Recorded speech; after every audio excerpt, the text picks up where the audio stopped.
Okay, well, hello, YouTube people. Thanks for coming. So April is Disaster Awareness Month, and so I put together disaster preparedness kits, and I'm going to try not to completely read to you guys because you're not idiots, and I know you know how to read. So I'll try to be as informal as possible. Never underestimate the impact of a disaster. A disaster preparedness refers to the preventative measures that we take to reduce the severity of a storm's effects, to design a coordinated plan that reduces the waste of resources, time, and efforts. Disaster preparedness has the potential to save the maximum number of lives and property during a disaster. It also aims to return to the affected populations, to return the populace to normalcy as soon as possible. So your response is dependent on your preparedness. Being prepared will reduce the fear, anxiety, and losses that accompanies a disaster. It can also contribute to the resiliency and mental health after the disaster. Research done by Johns Hopkins University showed that those who did not feel relatively safe for a long time during a disaster, meaning they had more difficulty finding refuge and caring for their most basic needs, tended to have a higher risk of developing post-traumatic stress disorder versus those who are more prepared and able to respond quickly.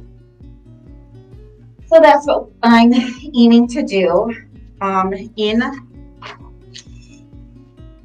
your binders, there's a lot of resources that FEMA has. So I do have those, and we'll kind of briefly touch through some of this. And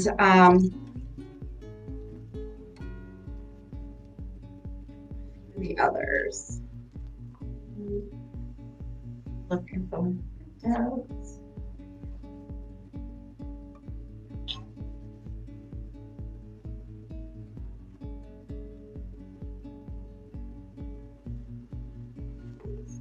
Sorry about that. Who here? Do you have children? Okay, and I know you have children. You've got a nice age span. What's your age span?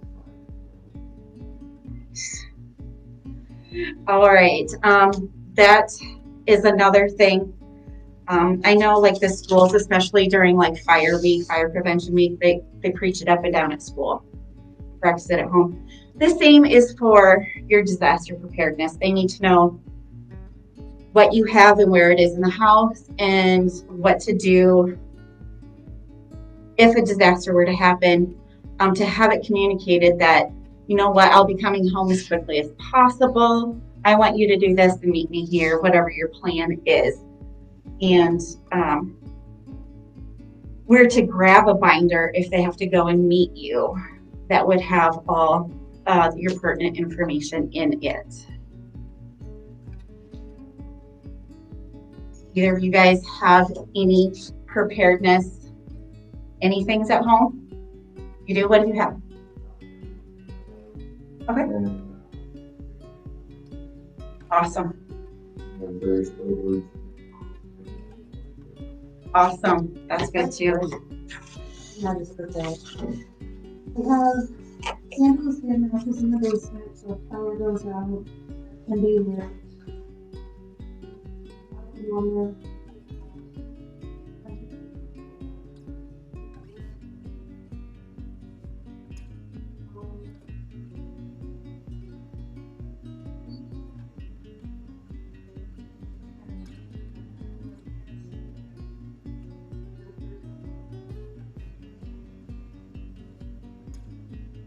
I remember you.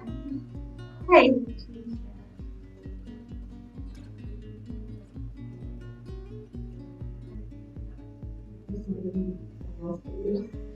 That's okay. Okay. I haven't had any questions, guys. I've just had feedback, which is great. I'm going to grab you.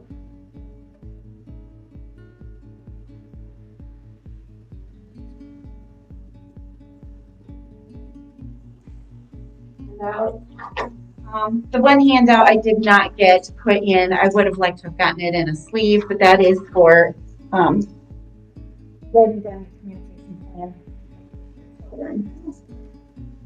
Oh, so they know where it's at. Use it. If asked to, they know where to go to access that.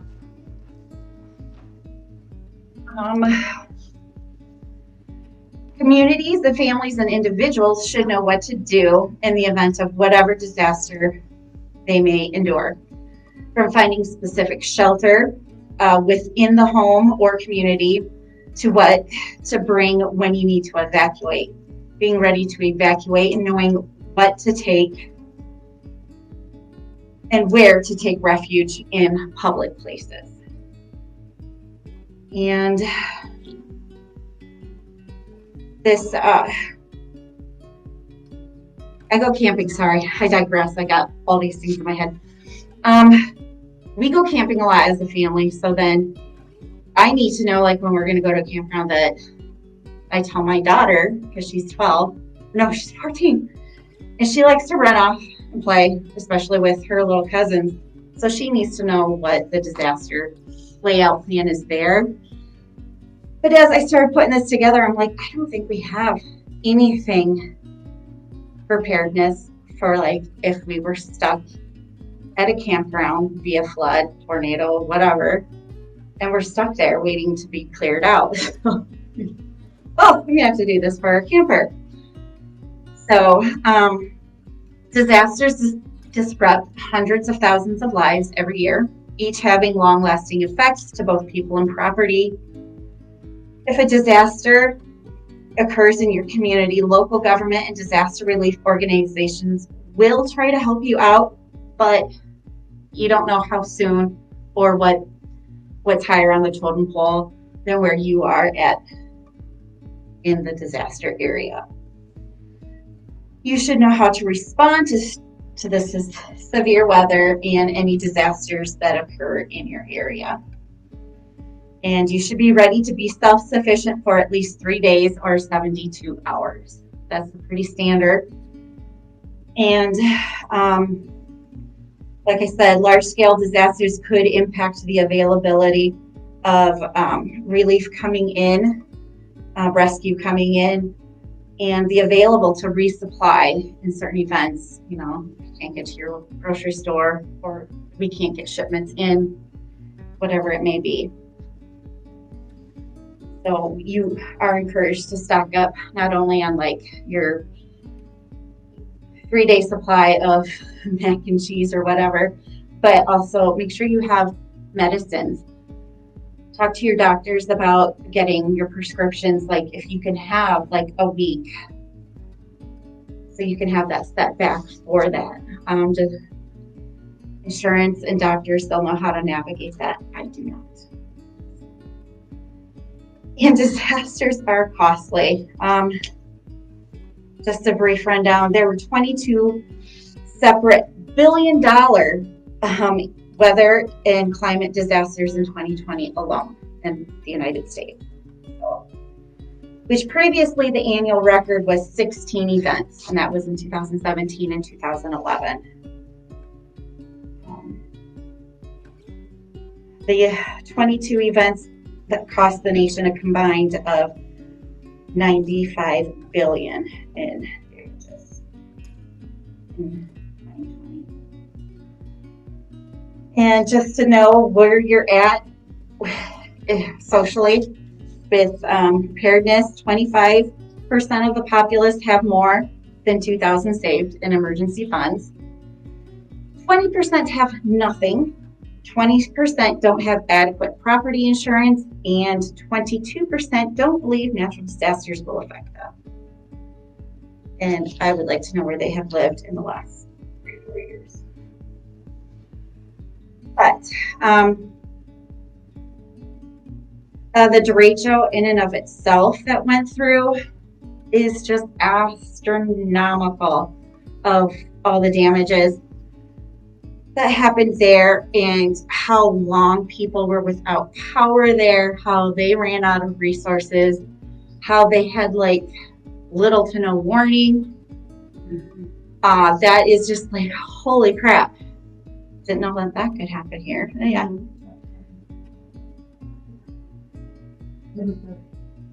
Yeah. I was in Waterloo during doing a teaching course, and so like, oh, it's gonna kind of nasty out, guys. Yes. So, like the effects of that, we won't know even agriculturally, and even with the trees lost and stuff, we won't feel the whole effects of that for years. So it's really astounding. And how, you know, you had grain structures that were blown down, and insurance may cover the structures, but anything that was stored in those grain bins that wasn't salvageable, it's complete loss, because insurance probably would not cover that. So that's the one thing I wanted to talk about. I don't know, so I got a printout of this, but this is an insurance coverage discussion form.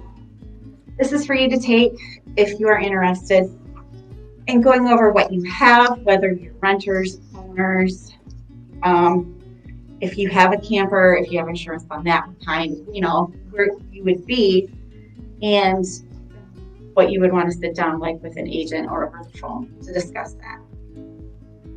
That is an option. And so in your binder, you will see a book, and it's the Emergency Financial First Aid Kit. It has a good overview of what you need for the assets that you have. You don't think you got that one? Okay.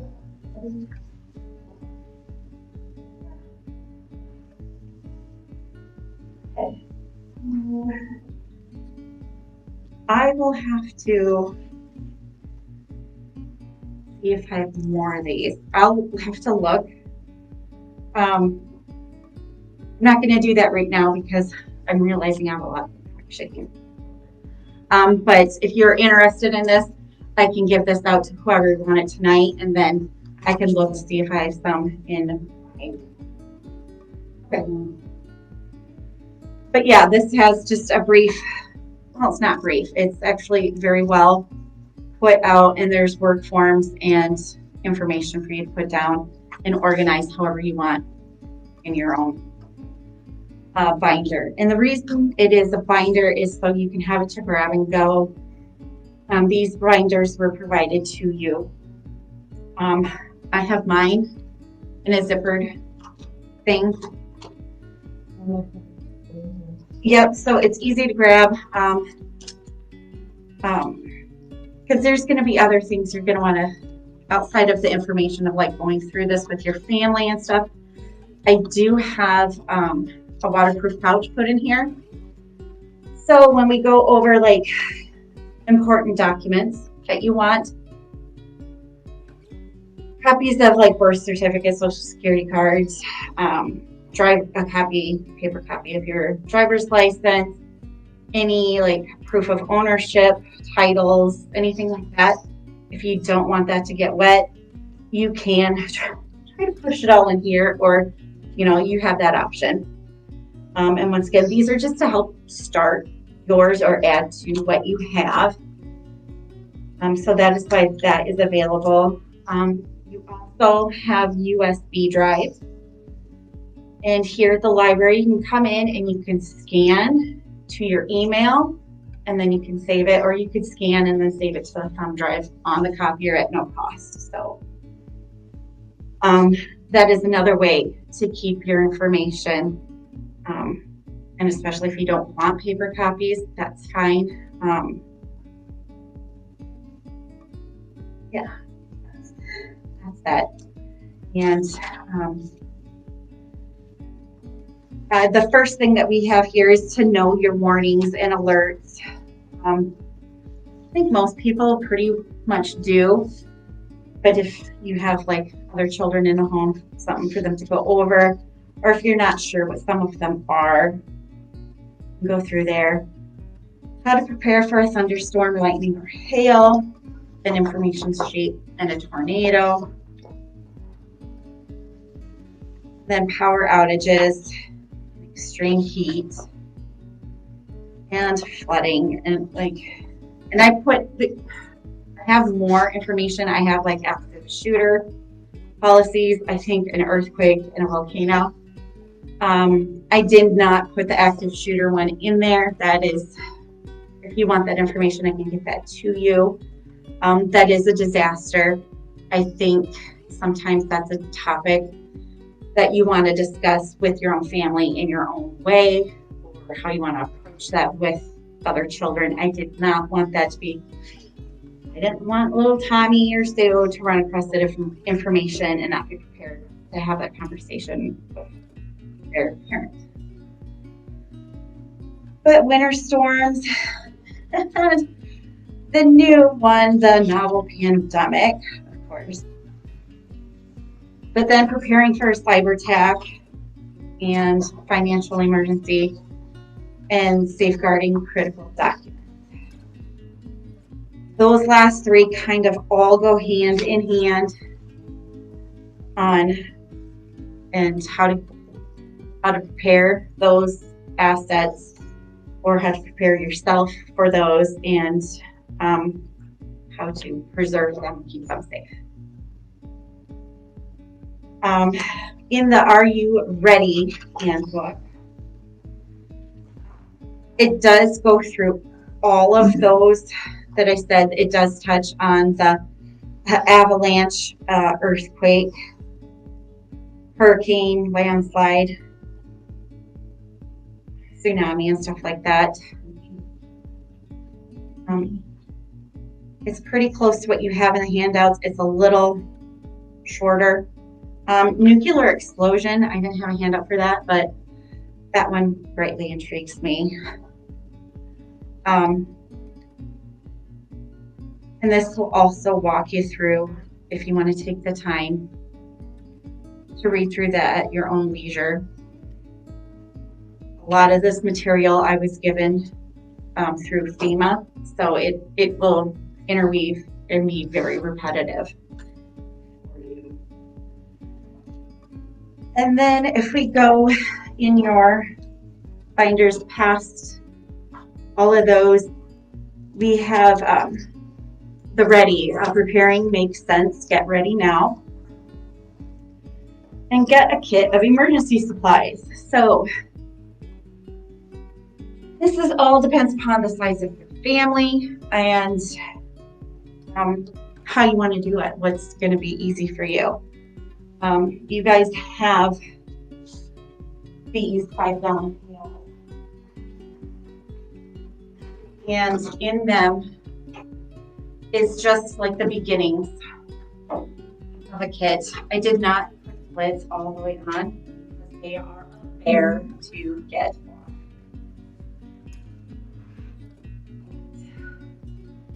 And they're not that heavy. There's no handles, guys. I'm really sorry about that as well.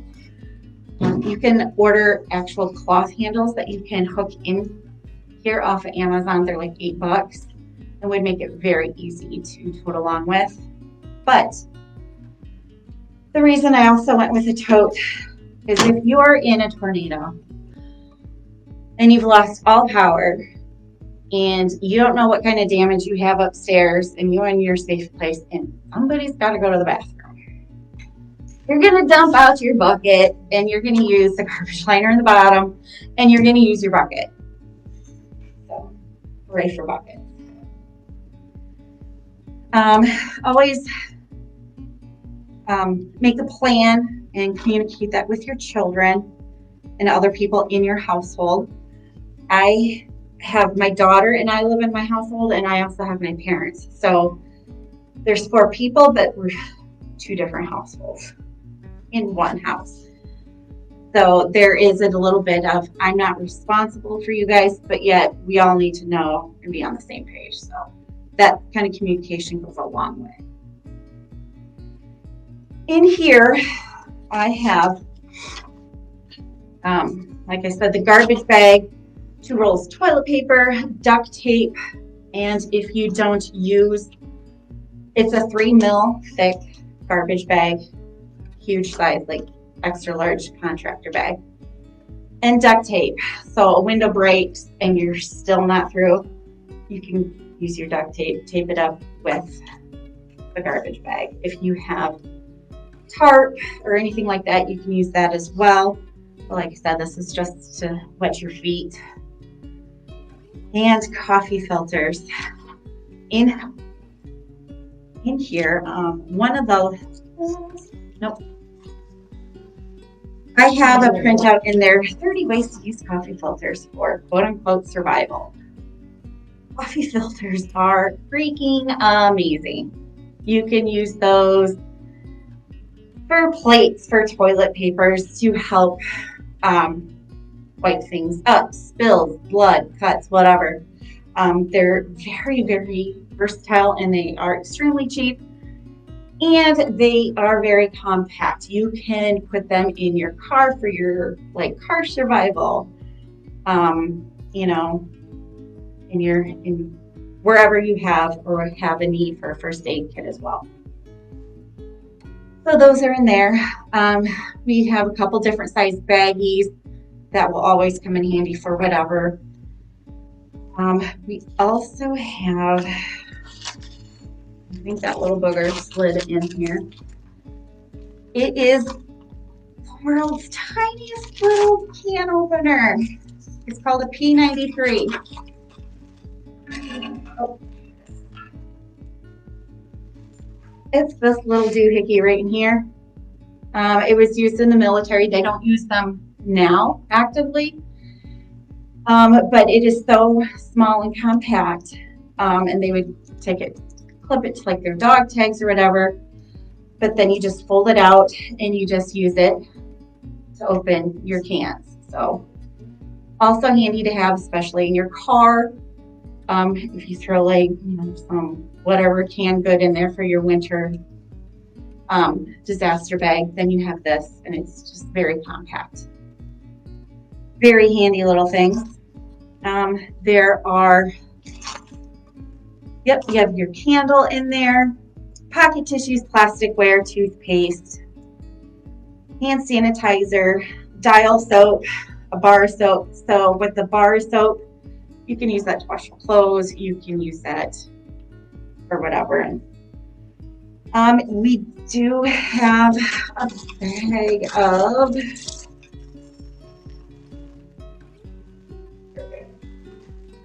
in here, the kind of like the toiletries bag. We also have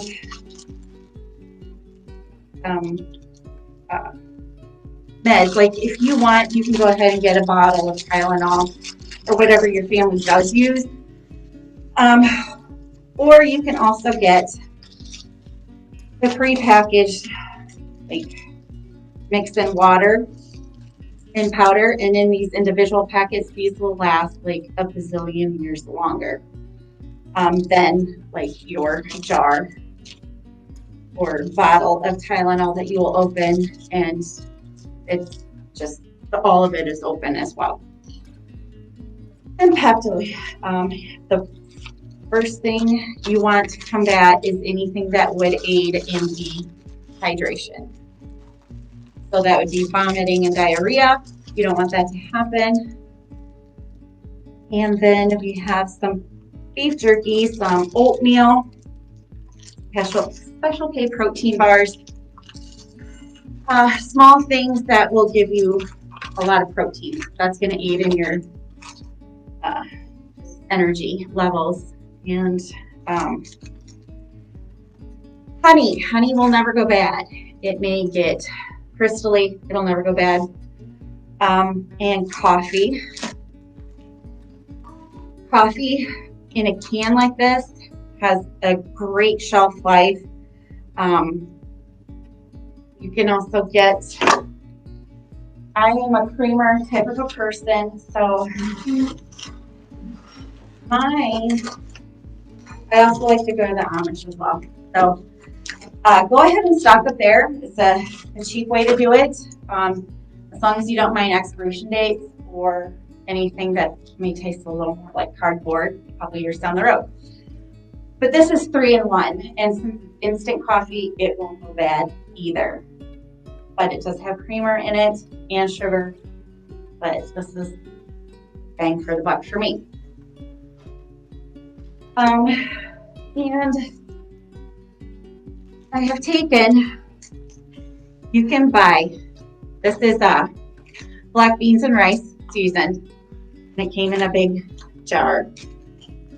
But if you want to pack, like if you want to do more prepping, not necessarily just a 72-hour thing, you can go ahead and buy the bigger bulk things, and you can break it down to smaller portions to use at individual times. When you do this, you can get oxygen absorbers. I have those in there. I haven't sealed this. If you want to seal this, just use like a hair straightener. Then that will keep for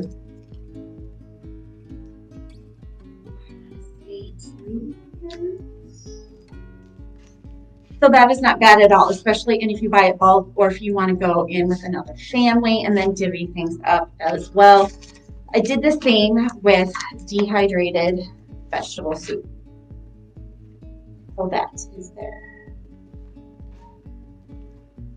And there's pad paper and pencils in there. Easy things to keep you occupied and some of the most basic things you might need if you can't get out. In your book, it goes into building your 72-hour kit over a 52-week period.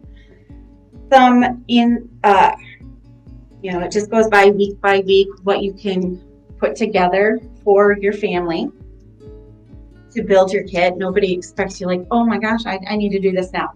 That will get costly if you try to get everything all at once. There's that as a guideline. There's also like a 52-week storage, food storage. So you can kind of break that down or compare that to. These are just ideas of helpful ways to help you put together what you would like. The next one is a 2-week supply list for one person. So if you were to take that, you could just split that easily between 2 people, and that'd be about your 72 hours.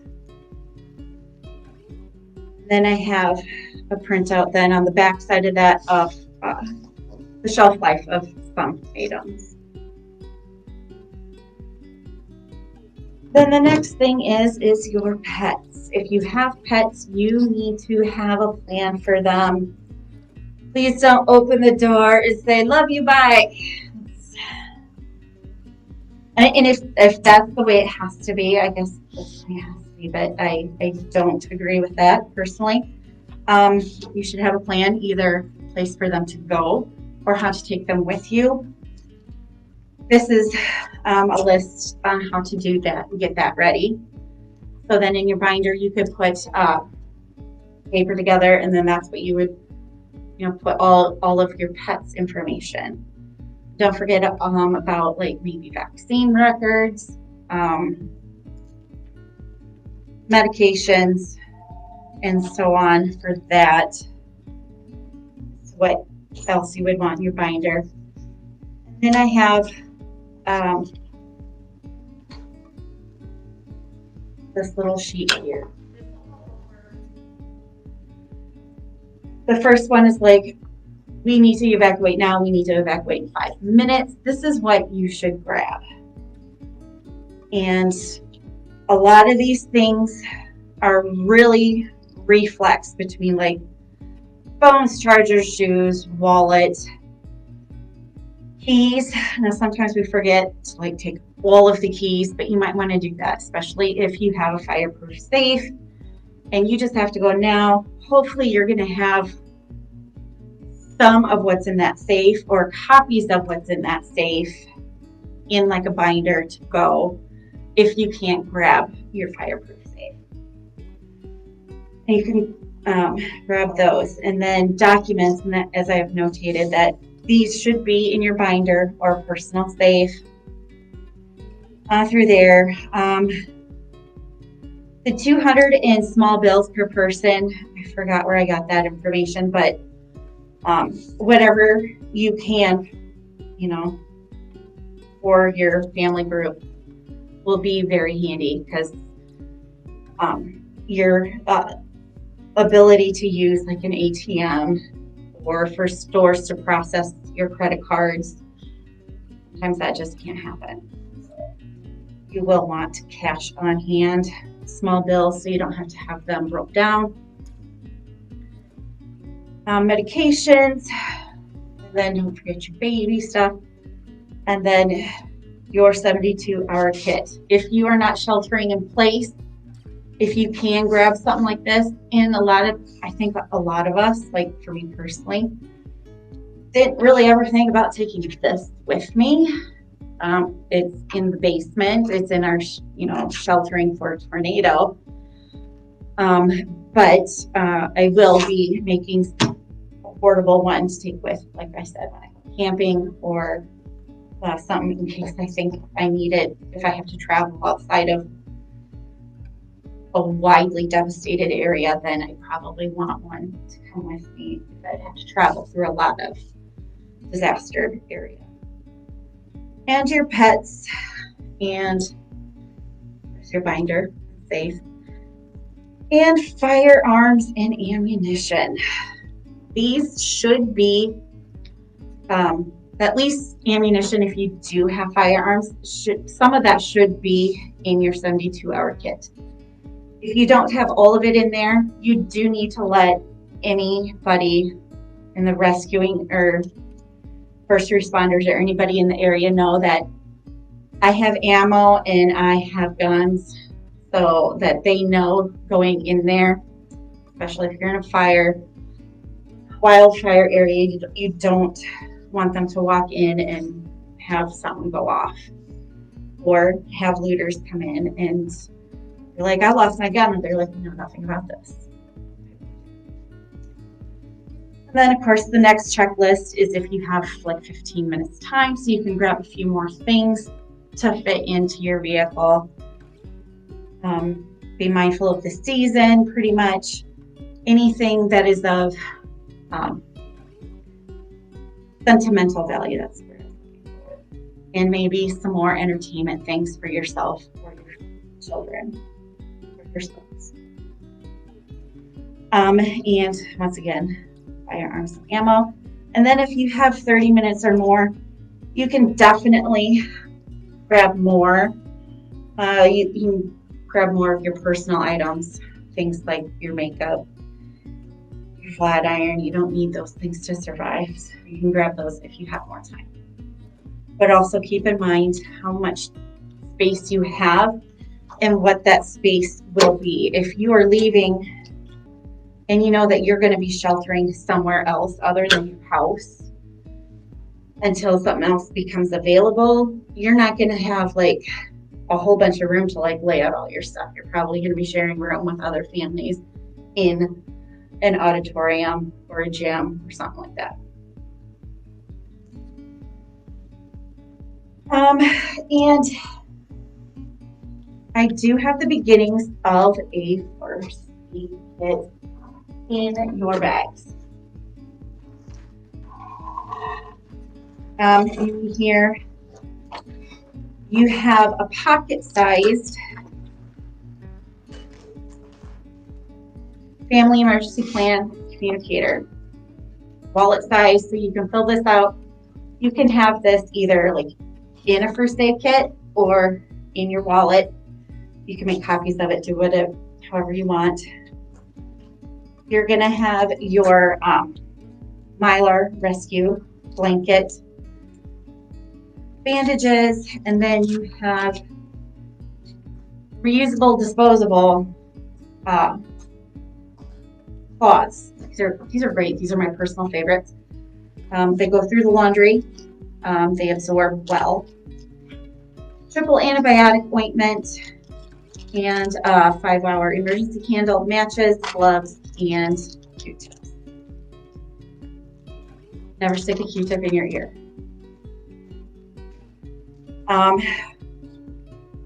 I also have then in your binder to go over what else you would want in a first aid kit. These are all things, once again, that is privy to what you need for you and your family, and what kind of environment you are or would be heading into. Like, it might change if you're going to go on a vacation or camping or whatever. You might want to add to it. And on the back of that is the FEMA search and rescue markings. So if you're going past buildings, say you're passing through after a disaster or coming back home and you don't know what they mean, this is just what that means if you come across them. Or if you are leaving and you're like the first person there, or you're leaving your neighborhood and you know that, hey, you know, this is what happened at this household or a tornado went through, then you can do your part if you want and try to leave some sort of a communication marker on your way out. And we have more first aid quick guides. This is not certification type materials. You should always call 911. And then if you feel comfortable with reading information to carry out any other sort of first aid. I also, the best printouts that I could find were from St. John's from Australia. So I updated some of the phone numbers, guys. So when it says ring poison control, call. I think that's kind of funny. And that is kind of it in a not so small nutshell. Do we have any questions at all? Any thoughts? Oh, and also always have a whistle and a light. That's what these are, just a little light and a whistle, especially for children. So you can figure out if you have to break apart ways to communicate. Or did I give you? Okay, you've got it. And in the stapled printout here, I'll just briefly go through here. Once again, it's more information about what a disaster plan is and how to put it together. A lot of this, though, will help with going over this with your family, how to include your family and children in practicing, knowing what to do, where to go, how to handle things, and and how often should you update your supply kits. In here, when we did like food storage checklists and stuff, you should also rotate what you have in your stocks. You can easily just kind of jot down something and just put it on the shelf, and then you think, oh yeah, you know, I should use this, and just replace it. Now that's an easy way to go through, so you don't always have extremely expired food in your survival kit. Which, you know what, if you're alive, you shouldn't be picky about what you are eating. That's what I will tell my child. Anyway.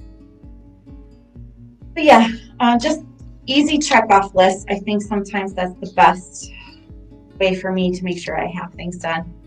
Also in the pet area, how you should transport if you have a reptile or birds.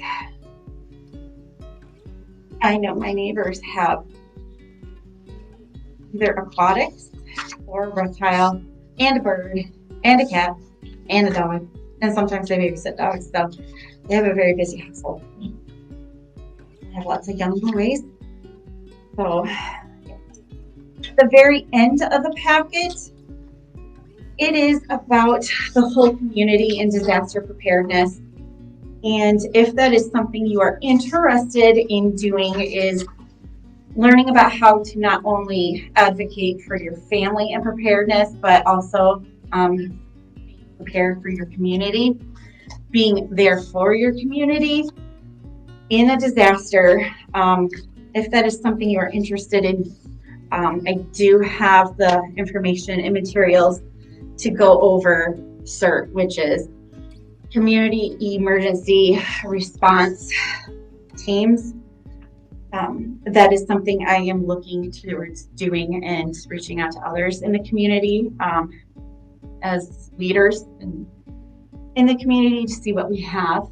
And I know that Kip Ladegi was here before and did that, and some people did it, but it's been a few years and I don't know what's happened since then. So that is something I would really like to do and be a part of. So if that's something that interests you, let us know, or me know.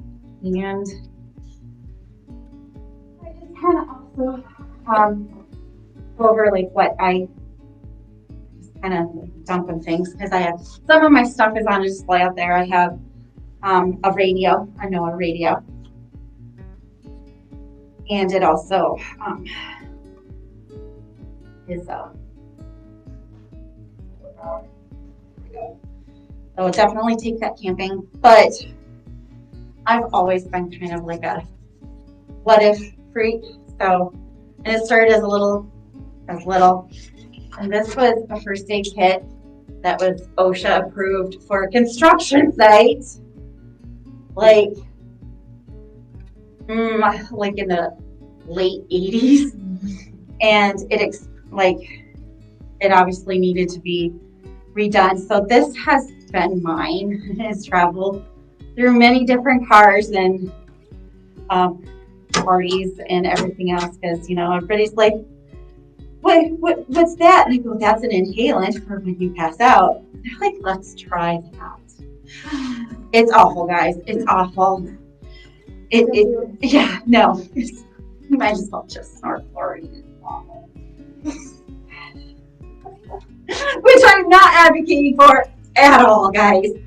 But I've never opened the eye irrigator. I've never had to use it. It's still there, guys. But there's iodine swabs, things that are still in their plastic wrap, but things that I always put more in here, and then I throw it in underneath my seat of my car. That's part of it. Also, you want to have, if you're going to be traveling, then you're going to want something to cook in.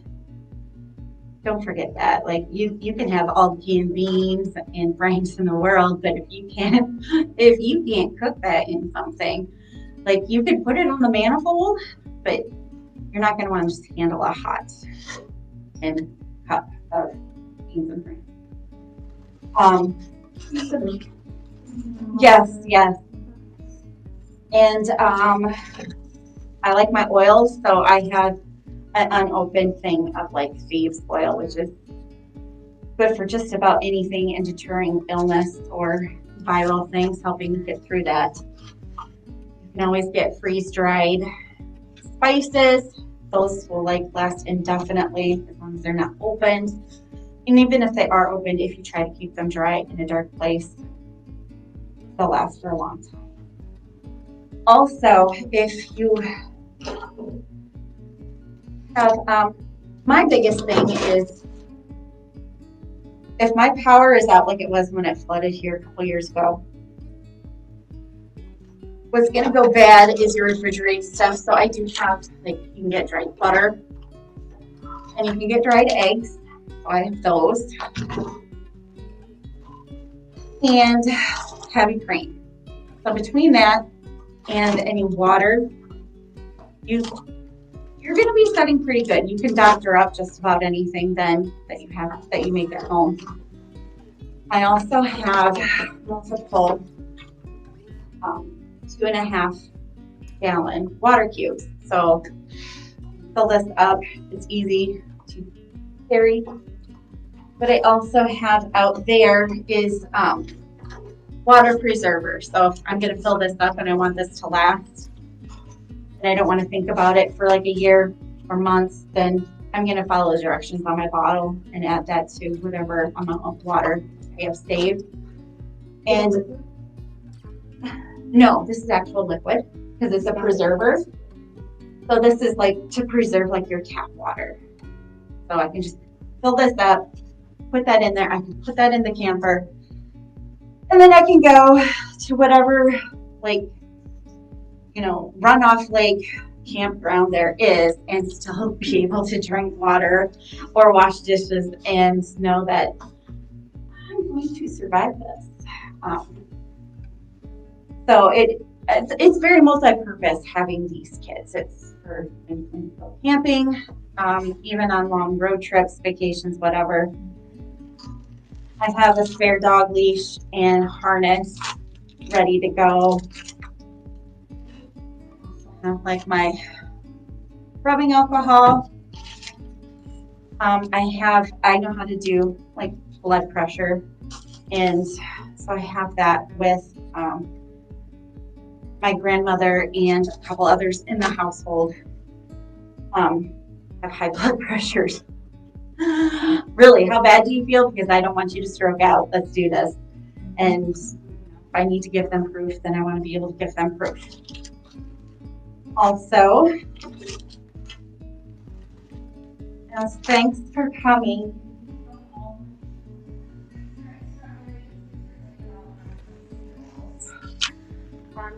Those in like number 10 cans or individual packets.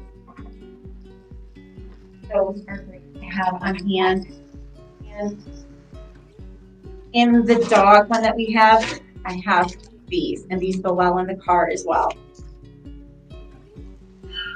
People who did not participate in person. So, thank you for coming.